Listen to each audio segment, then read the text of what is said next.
El pensamiento de la Iglesia. Hemos visto que no fueron las mentes de los discípulos las que primero se sintieron atraídas por Jesús, sino que más bien fueron sus experiencias las que los llevaron a Él. Las experiencias de vivir con la presencia de una persona cuyo amor desinteresado, su alegría cristalina y su poder preternatural se aliaban de una manera que sus discípulos encontraban divinamente misteriosa. Pero solo era una cuestión de tiempo el que los cristianos sintieran la necesidad de entender el misterio a fin de explicárselo a sí mismos y a otros. Así nació la teología cristiana y a partir de entonces la Iglesia fue tanto cabeza como corazón. Dado que en aras de la brevedad debemos elegir, nos confiaremos a los tres dogmas cristianos más importantes: la encarnación, la expiación y la Trinidad. Los nombres mismos de estas doctrinas anuncian que nuestra discusión será teológica, por lo cual, antes de seguir adelante, debemos decir algo acerca de esta disciplina. La mente moderna está más interesada en la psicología y la ética que en la teología y la metafísica. Esto significa que la gente, entre ellas los cristianos, tienen la tendencia de apreciar las enseñanzas éticas de Jesús más que los argumentos teológicos de San Pablo, aunque puedan no tener interés en vivir de acuerdo con el Sermón de la Montaña, al menos lo respetan. Por otra parte, las doctrinas que estamos a punto de analizar parecen tediosas, cuando no increíbles y en ocasiones molestas. Incluso los expertos que estudian el Nuevo Testamento sucumben a veces ante estas sensaciones, al punto de intentar trazar una línea firme entre la religión de Jesús y la religión acerca de Jesús, entre la clara ética de Jesús y la sinuosa teología de Pablo, entre el Jesús humano y el Cristo cósmico, con marcadas insinuaciones de que en cada caso el primero es el más noble. Pese a que los eruditos pueden llegar a aceptar la opinión de que la esencia de la religión es la ética, esta opinión es errónea. La religión seria siempre contiene llamamientos a la vida recta, pero su interés primordial no reside en ello, sino que se concentra en una visión de la realidad que estimula la moralidad, a menudo casi como un subproducto. La religión comienza con la experiencia, creencia ritual y experiencia espiritual. Lo más importante es lo último. Dado que la experiencia se realiza con cosas visibles, incita a crear símbolos cuando la mente trata de pensar en cosas invisibles. Pero los símbolos son ambiguos, de modo que con el tiempo la mente introduce pensamientos para resolver las ambigüedades de los símbolos y sistematizar sus intuiciones. Leyendo esta secuencia de frases de atrás hacia adelante, podemos definir la teología como la sistematización de los pensamientos acerca de los símbolos que produce la experiencia religiosa. Los credos cristianos son la base de la teología cristiana por ser los primeros intentos de los cristianos destinados a entender de forma sistemática los acontecimientos que habían cambiado sus vidas. Podemos empezar con la doctrina de la encarnación, cuya consolidación llevó varios siglos. Al sostener que Dios asumió en Cristo un cuerpo humano, afirma que Cristo era Dios hombre, pleno Dios y pleno hombre de forma simultánea. Calificar esta opinión de paradójica parece caritativo porque se asemeja más a una franca contradicción. Si la doctrina sostuviese que Cristo era mitad humano y mitad divino, o que era divino en ciertos aspectos y humano en otros, nuestras mentes no se inmutarían. Pero esas concesiones son las que precisamente se niega a hacer los credos. Parafraseando el credo de Calcedonia, Jesucristo era a la vez completo en divinidad y completo en humanidad, verdaderamente Dios y verdaderamente hombre, de una esencia con el Padre en lo que concierne a su divinidad y al mismo tiempo en una esencia con nosotros en lo que concierne a su humanidad, igual a nosotros en todos los aspectos, con excepción al pecado. La Iglesia siempre ha admitido que esas aseveraciones son muy poco claras.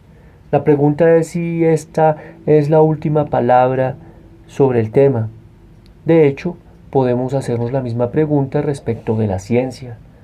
Las anomalías de la física exploratoria provocaron en Haldane su famosa queja: el universo no solo es más extraño de lo que suponemos, sino que es más extraño de lo que podemos suponer. Al parecer, en más de una disciplina la realidad puede ser demasiado rara para que la lógica la comprenda, y donde la lógica y la evidencia chocan, lo prudente parece ser quedarse con la evidencia, porque ofrece la posibilidad de conducir hacia una lógica más amplia, mientras que lo contrario cierra el camino del descubrimiento. Al sugerir que fue la evidencia lo que obligó a los cristianos a aseverar, en contra de la lógica, que Cristo era tanto humano como divino, hablamos por supuesto de la experiencia religiosa, las intuiciones del alma relativas a las cuestiones más importantes de la existencia. Esta evidencia no puede ser presentada de manera tan obvia que obligue a aceptarla, porque nos ofrece datos con sentido. Pero si lo intentamos podemos llegar a tener al menos un indicio de los ejemplos de experiencia que seguían los cristianos. En el año 325, cuando el emperador Constantino convocó el concilio de Nicea para decidir si Cristo era de la misma sustancia que Dios o solo de una sustancia parecida, 300 obispos y sus ayudantes acudieron de todas partes del imperio en un profundo estado de excitación. La visión que ofrecieron debió de ser extraña, pues muchos de ellos carecían de ojos, tenían las caras desfiguradas y las extremidades torcidas o paralizadas a causa de la persecución de la que Diocleciano les había hecho objeto. Es obvio que sus deliberaciones fueron algo más que forenses. La decisión de Nicea de que Cristo era consustancial con el Padre influyó tanto en la idea que se tenía de Jesús como de Dios. Nótese primero lo que se refiere a Jesús. Entre los muchos significados de la palabra Dios, ninguno es más importante que el de aquello a lo cual uno se entrega sin reserva. Al decir que Jesús era Dios, una de las cosas que decía la Iglesia era que la vida de Jesús es el modelo que debe seguir toda vida humana.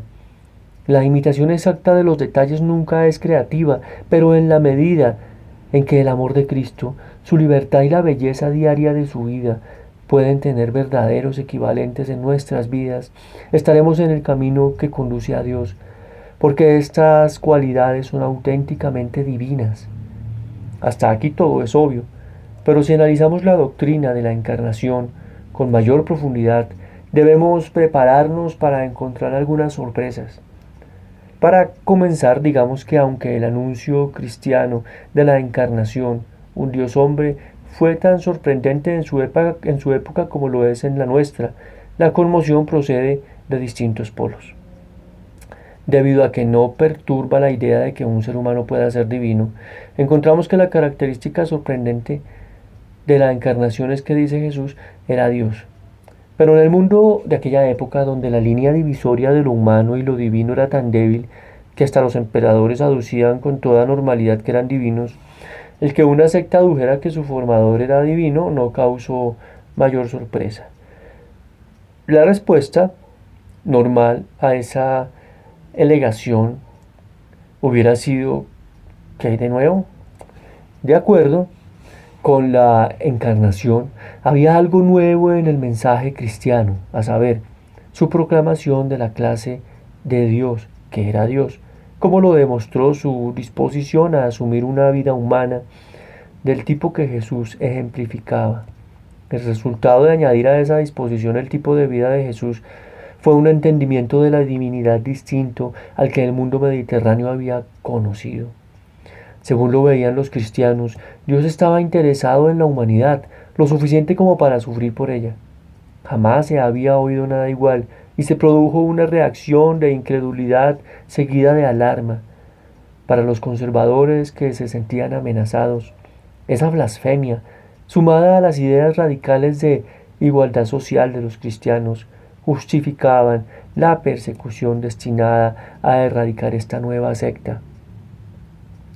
El reconocimiento de los cristianos de la novedad que presentaban su teología, que era ilustrado en el hecho de que rara vez se referían a Dios sin establecer que era el Dios y Padre de nuestro Señor Jesucristo de quien hablaban.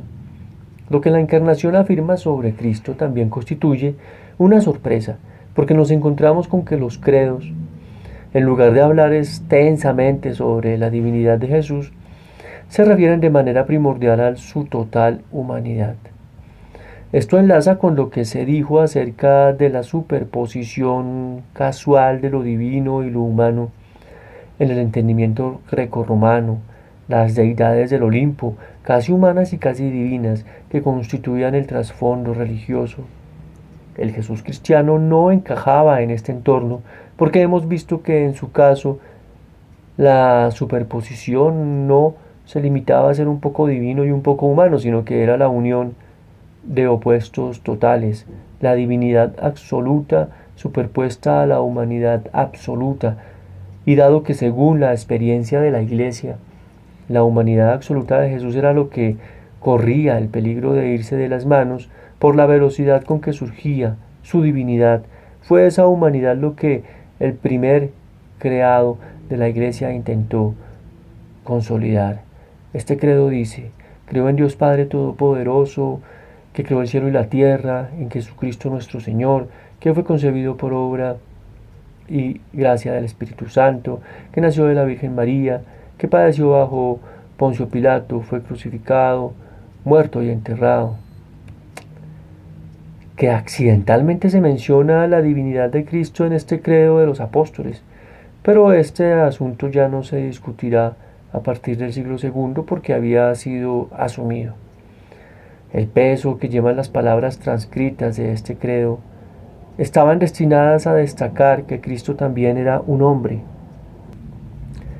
De hecho, había nacido, había sufrido, había muerto y había sido enterrado. Entonces, incidentes no eran inventados, no eran hechos con los que Dios simplemente simulaba ponerse en contacto con el reino humano, noción que fue posteriormente adoptada en la herejía docética. Cristo soportó en realidad estas experiencias al igual que lo hacemos nosotros. Él fue un hombre verdadero. Es verdad y es verdad.